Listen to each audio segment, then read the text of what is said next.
Hello guys, welcome to my channel.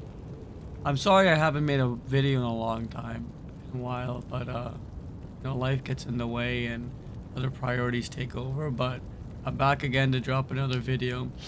So this is a build I was super excited to do. I think it got an update in patch 2.4 where if you played the legacy game, LOD, you could only have one spirit of beast. So if you want to have wolves, you can't have a bear. If you want a bear, you can't have wolves. You couldn't have a different class of beast with you, right? As a summon. Now you can have everything. So a lot of people named this build the Zoo Master Druid, and it's super cool, and I'm super excited. Now, here's the disclaimer. Let me preface this by saying this is an expensive build, right?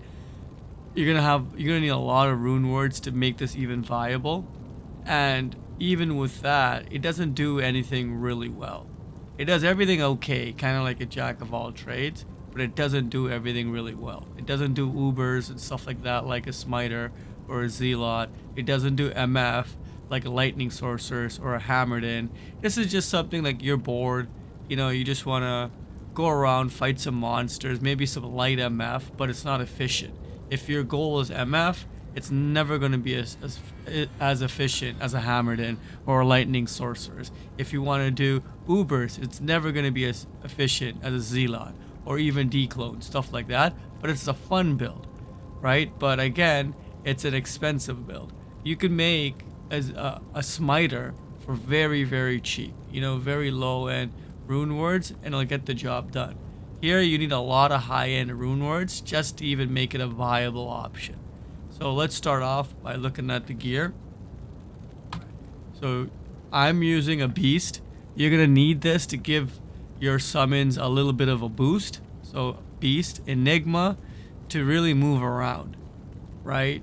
A lot of people will just skip the Enigma. They'll get something like Chains of Honor or even like a Viper Magi, whatever they can afford, but it doesn't give you the maneuverability of an Enigma, right? So now you're running around in bear form trying to get around. So Enigma really helps. I'm using a Spirit. I'm using Mara's. I'm using Jalals main with an Mage Fists, dual SOJs, Arachs, and Marrow Walks, and then some summon GCs. On the Switch, I'm using a very, very low CTA. I need to upgrade this, but a 1 BO CTA and a Spirit. Now, the main two rune words for your character, for your Druid, is Enigma. It's going to cost a Jaw and a Burr. And a Beast, it's going to cost you another Burr. So you're already up 3 HRs. Jaw, Burr, Burr. Now, to really step it up and really make it as efficient as possible, even though it's not going to do anything really well, is you got to give your mercenary a Pride. Pride's going to give you that concentration aura to really boost up the attack rating and stuff like that for your summons. And then he's just using a regular Andes and a Treachery. I know I should get a Fort and Andes, but this is not a character I use a lot. He's more of a fun character. I'm bored. I don't want to do any more runs on my Gold Flying Barbarian. I don't want to do any more Lightning Sorceress MF runs. So I run around with this Chaos, kind of do some light MF, stuff like that. So we're 2 Burrs, a Jaw, and then Chab Surlow. So we're at 6 HRs for this build. So is it worth it? In my opinion, if you have the extra funds, if you have the extra wealth, sure, right? Again, like Beast, you can transfer it and use it on a Summon Necro, something like that. Enigma, you can give it to your Hammered In. Pride, you can give it to your Summon Necro. So these aren't things, that you get for one character. It's stuck on a Druid. You can't use it for anything else, because these are all items that are very transferable. Enigma, you can put it on a Trap Assassin, you can put it on your Hammered In, you can put it on basically anything other than a Sorceress who doesn't have his innate ability to do teleport. So now let's look at the skill tree. The way I do it Some people will try to do a little bit of an elemental and summon. Some people will do a little bit of shapeshift and summon.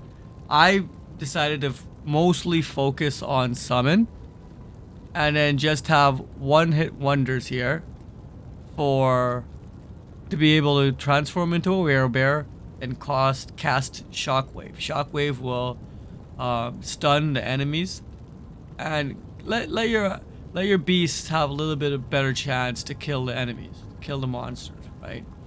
So the way I put out the skill tree, max Raven, 20 into Raven, 20 into Spirit Wolf, 20 into Dire Wolf, 20 into Grizzly, 1 into Oak Sage, and 13 into Heart of the Wolverine.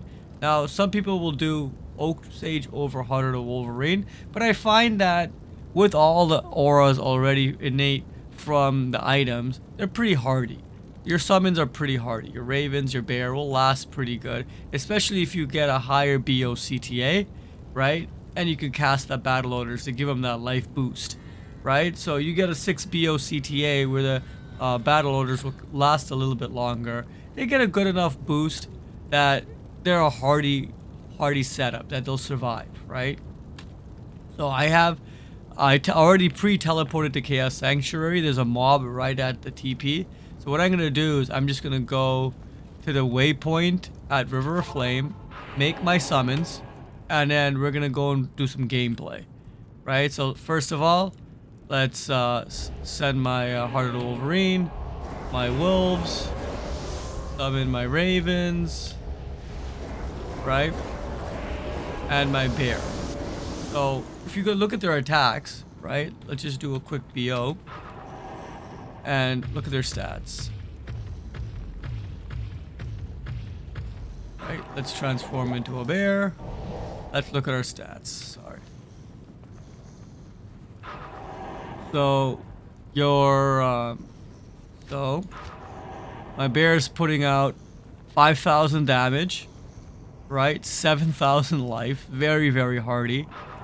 My dire wolves are putting out 2,000 life. 2,000 damage. My Heart of the Wolverine is putting out 1,000 life. My Spirit Wolves are putting out 1,000 life, 1,000 damage. And our Raven is putting out 4,000 damage. Right? 4,000 damage. Sorry, give me a second. Our Ravens are putting out 4,000 damage. And that's nuts. These numbers are crazy, especially for the Summon Grizzly. Let's look at the stats for the Summon Grizzly.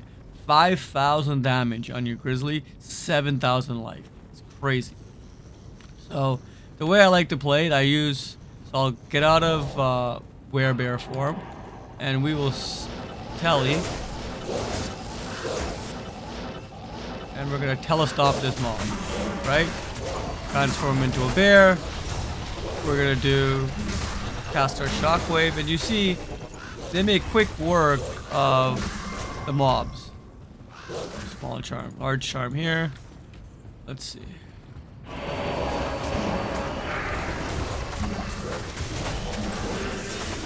And I find that, your summons don't really follow you well, so you're gonna have to switch between werebear mode and regular mode to teleport. So when you're in werebear mode, you can teleport. So I'm in werebear mode, teleport won't work. So if I want to teleport, I gotta get out regular mode, teleport to telestop, right? And the best way to play this is telestop. But again, he's not as tanky in regular mode. Right? He's definitely more tanky in werebear mode. So, transform, shockwave. And they do well. Like I said, they do well. There's nothing to write home about. This is not an optimal build for anything but having fun. Right? Again, I'm gonna die. you're gonna have to really keep an eye on your life, because especially somewhere like here, Chaos Sanctuary, Bale's Throne Room, they're casting a lot of different curses, and they can chip away at your health fast. So the other option is to stay in Werebear form. You get another 2,000 life. You're up to 3,000 life, and you just run around and hope that your summons follow you. So here we go. Just run around so everyone pre-casts in this area, and cast our Shockwave. Shockwave does a really good job of stunning the summons. It's not very mana intensive. It's not like you're gonna run out of mana using Shockwave. Usually your mana regenerates faster than what Shockwave takes out. Right? So I could just stand here casting Shockwave all day, and it's gonna be hard to run out of mana. You see I kind of stay in the same spot. So it's not a very mana intensive move, but it really helps your summon get a chance to get some licks in. Right, so we're gonna finish this run here. I'm gonna speed this up a little bit. Again, you know, if you're gonna use this for chaos runs for MF, it's very, very, very tedious. You're not gonna have a good time.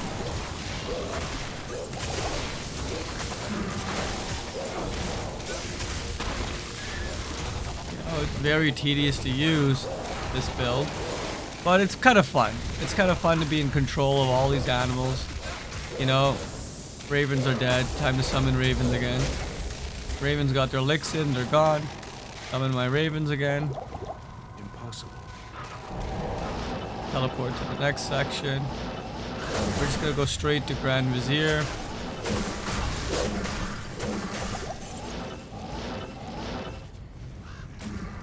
Werebear mode. Cast.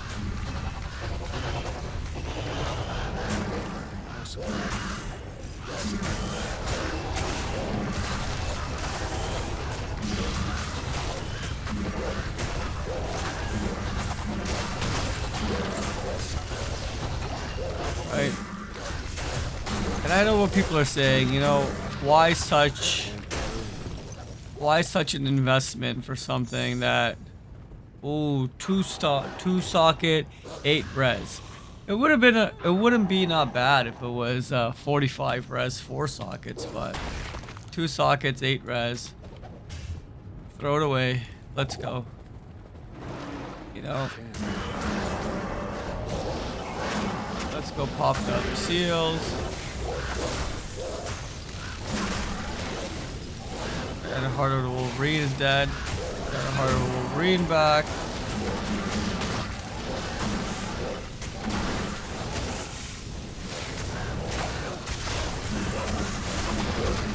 And a Mercenary's dead. See, this is not a very optimal build, but it's a fun build. Right? To really optimize it, you're gonna have to spend the time, but this is just a surface level look, right? I'm not saying I'm an expert on this build. I'm not saying it's an optimum build, but I can tell you it's a very fun build. Alright, let's just get all of these guys down. We'll go back. We'll resurrect our A2 Merc there. And do what we do. Fight big bad Diablo. Let's get out of here. Good evening.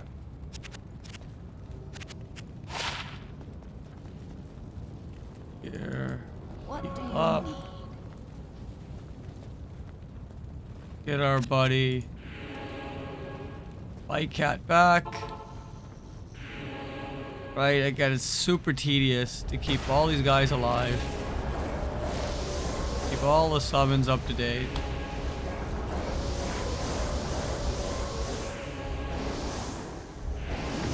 And especially if you have a 1BO CTA, or you don't even have a CTA, keeping the aura on can get tedious too.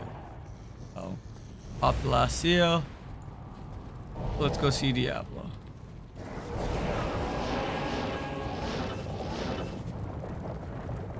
Let's see how fast we can beat him here. Death can save you let's see if we can survive. So, not bad. You know, he's going down pretty fast, but it's nothing like, you know, a lightning Jabazon, lightning sorceress hammered in. But we made it out alive. The drops aren't good, but it is what it is.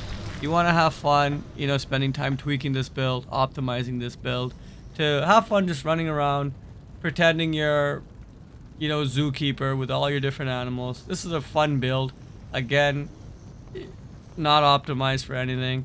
You know, you want to do Ubers, stick with a smiter. You want to do MF, stick with a hammered in. You want to do anything else. Your lightning sorceress fully spec'd or hammered in is going to play and be a lot easier to use than this. But it gets boring.